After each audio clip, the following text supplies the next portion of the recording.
Hello, good morning. कैसे हैं आप लोग? और उम्मीद करती हूँ सब अच्छे होंगे। आपका स्वागत है मेरे चैनल पे talk with Alka Jaiswal family blog में।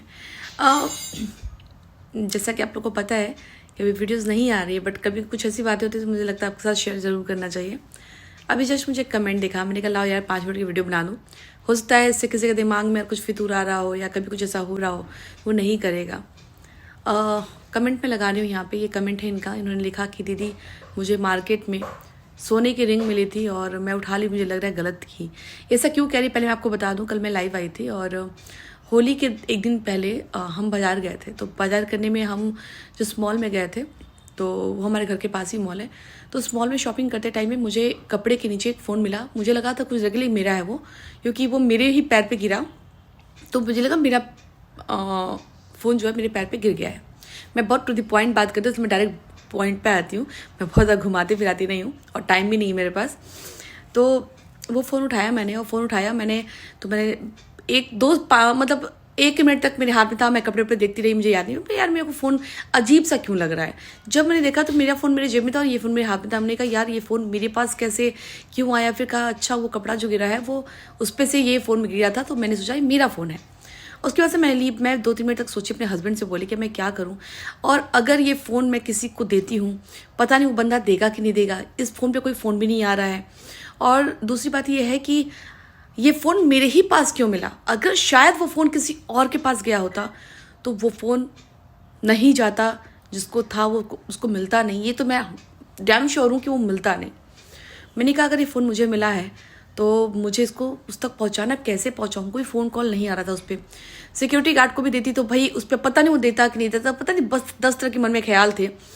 मैंने कहा यार मैं इसको दे सकती हूँ, उस पर तरीका है, क्योंकि हो सकता है कि कोई फ़ोन उधर से आ जाए।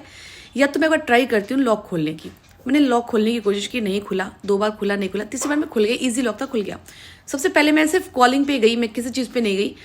कॉलिंग पे गई, पहला नंबर देखा, डैड लिखा हुआ था। मैंने उस पर फ़ोन किया। अभी जिससे बात कर रहे हैं हम, आपका है ना ये फ़ोन मेरे पास आया हुआ है। मैं ना यहाँ पे क्या नाम है, नीचे एक शॉप में शॉपिंग कर रही थी, तो कुर्ते पे फ़ोन, तो मैं अपना समझ के कुर्ते पे रखा हुआ था, उठाई हूँ। और फिर जब बाहर आ गई, मैंने कहा ये तो किसी और का फ़ोन है। तो मैंने खोला, देखिए सर खुल गया है फ़ोन। लेकिन मैं ये भी मॉल में ही हूँ, आप शायद मॉल में आए थे क्या। मैंने कहा सिक्योरिटी गार्ड को दूंगी तो ये फ़ोन पता नहीं कौन देगा कि नहीं देगा आप तक।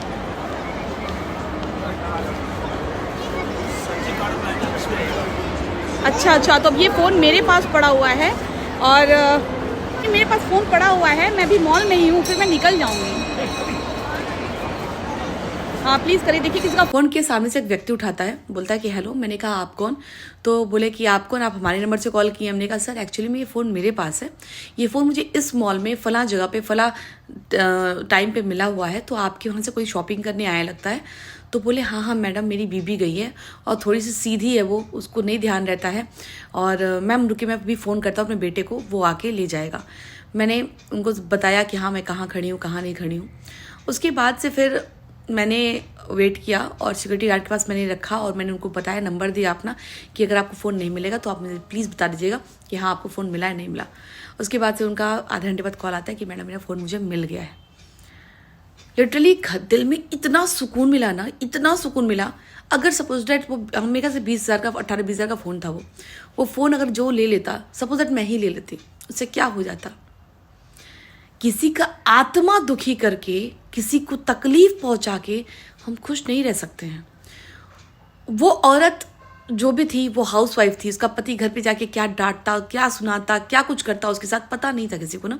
कितना उसको बोलता, कितना उसको चिल्लाता, कितना होता, मारता भी कि भाई तुमको इतने फ़ोन दिया था, तुमने फ़ोन गायब कर दिया। और होता औरत सी थी वो। उसके फ़ोन में बहुत से कुछ हो सकते हैं, जरूर डॉक्यूमेंट्स हो सकते हैं, कुछ फ़ोटोज़ हो सकती हैं, कुछ एविडेंस हो सकते हैं। उसके बाद वो कहाँ से लाता, घुसता बहुत सीधी हो, उसका कोई बैकअप भी ना हो। तो यार सब चीज़ें, जैसा कि मुझे कमेंट आया, तो डेफिनेटली अगर आपको मार्केट में गिरा हुआ कोई रिंग मिला था ना, तो आपको प्लीज़, उसको कोई नहीं था ना, आपका कोई भी नहीं था। अगर आपको जिस टाइम जहाँ मिला ना, पूछना चाहिए था 2-4 लोगों से किसी का कुछ गिरा है क्या। मत बताते नाम, हो सकता कोई झूठ बोल जाए। नहीं मिल पाता तो उस चीज़ को आप किसी मंदिर में ले जा करके रख देते, जिसका पाप उसका बाप को जाने, आपका नहीं हटता। आपको उसको अपने पास, क्योंकि सोना मिलना भी बहुत खराब है और सोना खोना भी बहुत खराब है। बट किसी भी चीज़, किसी का भी एक सुई भी मिले ना, वो कभी भी नहीं रखना चाहिए, क्योंकि वो बहुत बड़ा पाप होता है। ना हमें किसी से कुछ छीनने का अधिकार है, ना हमें किसी का हड़पने का अधिकार है। और रही बात है ना कि ऊपर से कमेंट आ रहा है, तो मेरा यही कहना है कि जो हमारे किस्मत में रहता है ना, वो हमें मिलता है। और आप लोग ये हमेशा 100% श्योर है ना कि मैंने कभी अपनी लाइफ में किसी का कोई चीज़ हड़पा नहीं है, कभी कोई चीज़ छीना नहीं है। वो मेरा भगवान जानता है, वो मेरा, मैं कुछ नहीं बोल सकती इसके लिए, क्योंकि जी नहीं पाती मैं। अगर मैंने किसी का कुछ छीना होता तो मैं जी नहीं पाती। तो बस इतना ही बोलूँगी। अगर चीज़ अनजाने में आई है तो उसका कुछ निवारण हो सकता है। तो बस इतना ही कहूँगी कि ऐसी चीज़ें अगर मिले ना तो प्लीज़ कोशिश करिए कि उस तक पहुँच जाए। और बस इतना ही कहूँगी। अब गलती से अगर किसी का कुछ खा लिया है, किसी का रखा हुआ कुछ खा लिया, किसी का, कहते हैं घर पे खाना रखा था किसी और का और आपने खा लिया, तो जो खा लिया है, जो चीज़ वापस नहीं हो सकता यार, उसमें किसी की कोई गलती नहीं है ना। लेकिन अब ऐसी चीज़ें हैं जो लौटाई जा सकती हैं, तो प्लीज़ उसको करिए। काफ़ी सुकून मिलेगा आपको, दिल से सुकून मिलेगा। ठीक है, चलिए आज बस इतना ही। मैं मिलती हूँ आपसे। मैंने कहा ये बताना ज़रूरी था, तो मैंने कहा लाओ आपको बता देती हूँ। मिलती हूँ आपसे कल क्या, कल नहीं, जब भी फ्री होंगी तभी मिलूंगी। अब मैं सोचती हूँ अप्रैल में मिलूंगी गुड न्यूज़ के साथ। तब तक आपसे विदा लेते हैं, मिलते हैं। अपना ख्याल रखिएगा। और अभी तक जो चैनल पे नए हैं, प्लीज़ लाइक कीजिएगा, शेयर कीजिएगा, सब्सक्राइब कीजिएगा और बेल आइकन को प्रेस ज़रूर कीजिएगा, ताकि मेरी वीडियो सबसे पहले मिले आप तक।